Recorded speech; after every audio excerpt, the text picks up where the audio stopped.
ايه الخطا الاقتصادي او الخطا اللي هو الموجود نقول ده تمام تمام ده اللي هو فيه الكنترول يا جماعه اللي هو فيه العلامه الحمراء اللي هي بتاعته تمام الكلام اللي هي بتنزل في الخطا اهو طبعا تقطيعه ممتاز جدا بس مش عايزين نقول بقى ان في تقطيع بس يعني بص القطعه واحنا في المعرض في تقطيع عشان بس ما يجيش حد يقول لي القطع كلها شكل بعضها اصلها بعد واحده ما فيش كلام من ده عشان ما حدش يقول لك كلام غلط كلام مغلوط تعالى بقى اوريك اللي شكله وفاين ده شكله وفاين اهو وتقطيعه فوق الممتاز اهو شكله وفاين ما حدش قال حاجه بس هنا الشاشه مختلفه كويس طب اعرفه منين بعرفه من المنطقه دي لو استقبل هي مختلفه الثانيه مستقيمه ورفيعه ديت نازله شويه هو ده الفرق بقى الحقيقي تعالى شوف اهو اهو برودكت كاتنج وفاين اوكي شركه اي كات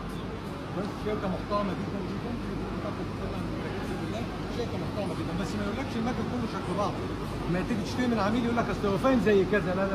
كلام من ده حتى لو انا ما اشتغلتش في وفاين وجبت براند خاص بشركتي انا هسميه باسمي شغل التضليل غلط يا جماعه ما ده هو نفس فكره اسمه وفاين بس عشان الشركه دي محترمه قالت لا ده كاتن بيزك هو ده الاثنين دول بيزك شغالين بطريقه معينه عشان الشركه دي شركه محترمه قالت لك شوف ده مثلا هنا حط قدامك هو واحد ما كذبش عليك ليه؟ قال لك لو هتاخده بعد ما تقص قطع صغيره وتحط خلط فيه قال لك الاثنين دول بيزك شكل الاخضر مستواهم بيزك نيجي بقى لده برضك بيزك ذيس بيزك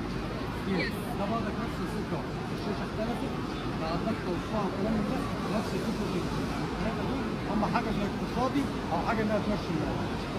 الثلاثه مقطعين وزي الفل تمام بس هي شوف بتقول لك ده بيزك بس مش شكل بعض